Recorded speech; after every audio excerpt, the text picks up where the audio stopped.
Hi everyone, this is our channel, Around My Story. Please like, share and subscribe. Most people I saw hated and cursed at me, and some treated me more kindly and gently than usual. It was very confusing, to be honest. I didn't know the reason for people's animosity towards me, but I thought perhaps it had something to do with my mother. Before telling my story, let me introduce myself. My name is Maria. I lived in a poor neighborhood fraught with drugs and death. People who lived there were mostly losers. Growing up, people have always looked at me with disdain, for no good reason. People ostracized me. I had no friends, no one to speak to. When I would return home, I'd ask my mother why people didn't like me. She wouldn't answer. She'd just cry and smile sadly. She would often tell me to ignore people's looks. But how can I ignore the looks of everyone around me? It was the biggest mystery in my life. I didn't know if my father was alive or not. The only thing I knew about my father was how he looked, from a picture on our wall. And if I asked about him, my mother would only tell me that he traveled, and he never came back, that she didn't know anything about him, almost as if he were dead. But I suspected that she wasn't telling me the whole truth, and I thought people in our neighborhood knew something I didn't. Perhaps that was the reason they hated me so much. Aside from this problem, I was a clever girl at school. I dreamed of having a good position in life to make my mother proud of me. One day, as I was returning home from school, I felt that someone was following me. I turned around once, but saw no one. The second time I turned around, I saw a man. He was wearing a mask. I was afraid, and I ran home to my mother. She was worried, and she just hugged me. It happened a lot after that. It seemed like everywhere I went, that man just happened to be there. I spent a lot of time thinking about it, who that man could be. Eventually, I graduated and got a job with a well-known company. We left our poor neighborhood and rented a flat in a good area. I had almost forgotten about the mystery man who used to follow me often. Then, one day, a poor man came into my office.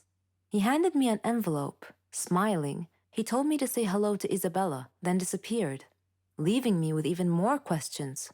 Who was he? And how did he know my mother? I returned home, told her about this man, and showed her the envelope. She looked worried and asked me to quickly open it for her. When I did, I found something unexpected. One old photo of him, and a recent one. I didn't know it then, but that man was my father. And all I did was walk away. I curiously began reading the letter. It said, "Dear Maria, I am sorry for everything. Sorry for the suffering I caused you and your mother. Sorry for not being there with you as you grew up. I hope that you can both forgive me. Please tell Isabella that I never forgot about her, or you. I love you two so much." I looked at my mother. She was holding the photographs and crying quietly. So the mystery man who had often followed me home had actually been my father, watching me from afar. I asked my mother, "Why did you hide the truth from me? Why didn't you tell me where my father was all these years?" She replied, "I was afraid to shock you with the news that your father was in prison for killing someone." And I gasped, "Killing someone?" I don't really like Indian movies because the actors are always overreacting, and the movies are not logical at all. But this is just my personal opinion. However, I've discovered that there are stories stranger than Indian movies. Let me give you a real life example. I'll tell you a story about a young woman named Samantha. Samantha was a beautiful girl with blonde hair and green eyes. She lived with her grandmother after her parents died in a horrible car accident. The whole country read about it. She had many friends, and all the neighbors liked her.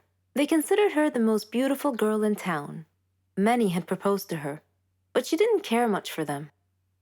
One day, Samantha was walking alone down the street after visiting one of her friends. Suddenly, she had an eerie feeling that someone was following her. She began running and crying for help. Her follower began running and stopped her. He was an ugly man, pointing a knife in her direction. He asked her to hand over her purse. She threw it at him and made a run for it. The man said wait and made to stop her, but another man appeared out of nowhere and punched the thief, who fell unconscious. The brave and good Samaritan picked up Samantha's purse and handed it to her. He was very handsome, with green eyes, soft hair, and an amazing smile. He escorted her back home, and she felt that he was her knight in shining armor. She went inside and hugged her grandmother tight, who was a little surprised but smiled. Samantha was so happy that she gently pulled her grandmother to her feet, and they whirled around and danced playfully. The very next day, she was surprised when she answered the doorbell. Steve, the tall, handsome man, was standing there, holding flowers. He proposed to her, and she said yes. Thus began their love story. Then one day, Samantha was standing in the kitchen preparing dinner. Steve and her grandmother were out, but they were supposed to be back soon. Samantha had everything ready, and she set the table. The house door opened, and Steve walked in. Samantha went to greet him, but she felt dizzy and fainted. Steve quickly took her to the hospital. The doctor congratulated Steve, saying that he was going to be a father. Steve was ecstatic, but Samantha was not. Instead, she was shocked and nervous. She said that she was too young to have kids, that she wasn't ready to be a mother. Steve was taken aback and said, "But why? Don't you want him?" Things were different from that point on. Samantha tried to get an abortion several times, but Steve was always stopping her. She couldn't accept it. She blamed Steve, but Steve couldn't understand her.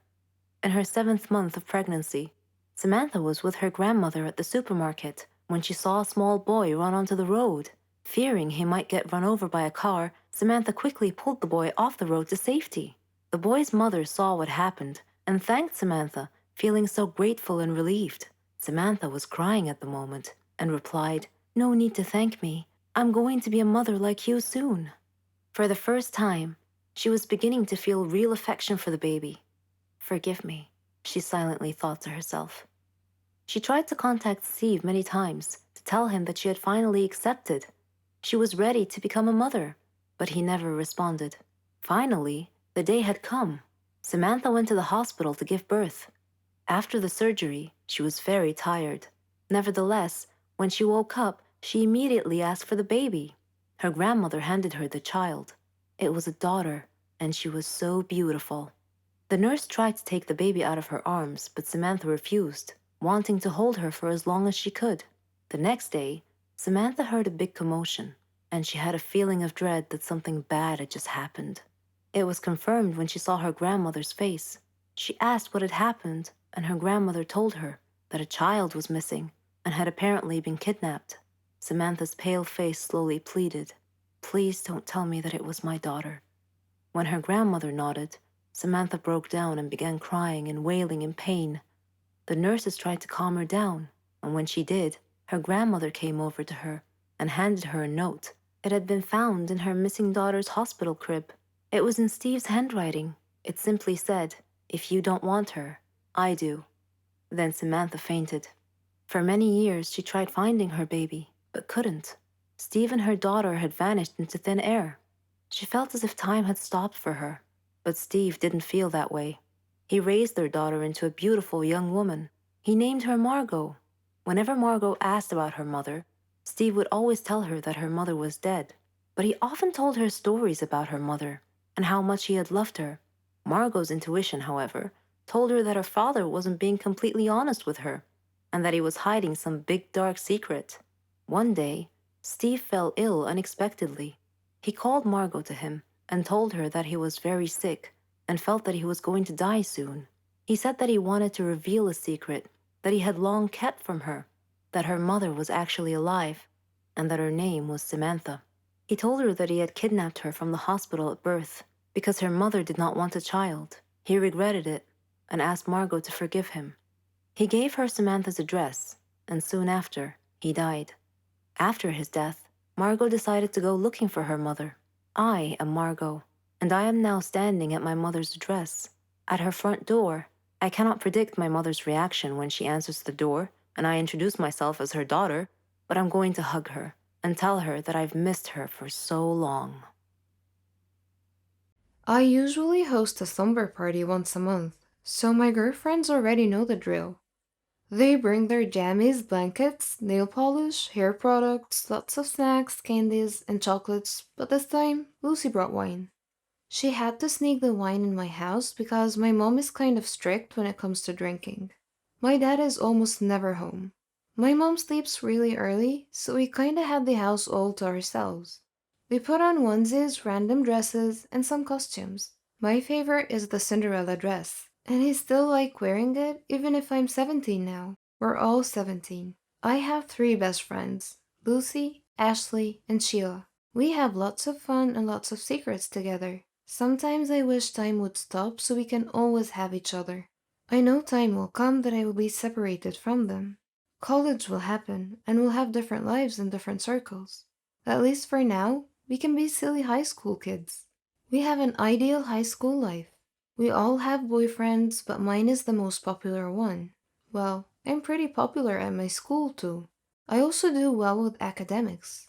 None of my friends are failing or anything. We're not the typical popular cheerleaders with no brains type. We do not have family drama. Our social life is great. We have the best high school life ever. While dancing and partying all night, Lucy came up with an idea. She said, "Let's play Truth or Dare." We got giddy because we know the night is going to get crazy. We sat down, forming a circle, then Lucy spun the bottle, and the bottle chose me. Truth or dare? Truth. Not in the mood for a dare yet, I said. Pick a question. They prepared some questions on a piece of paper and put them inside a fishbowl. If you could choose to be someone else for tonight, who would you choose and why? Lucy asked.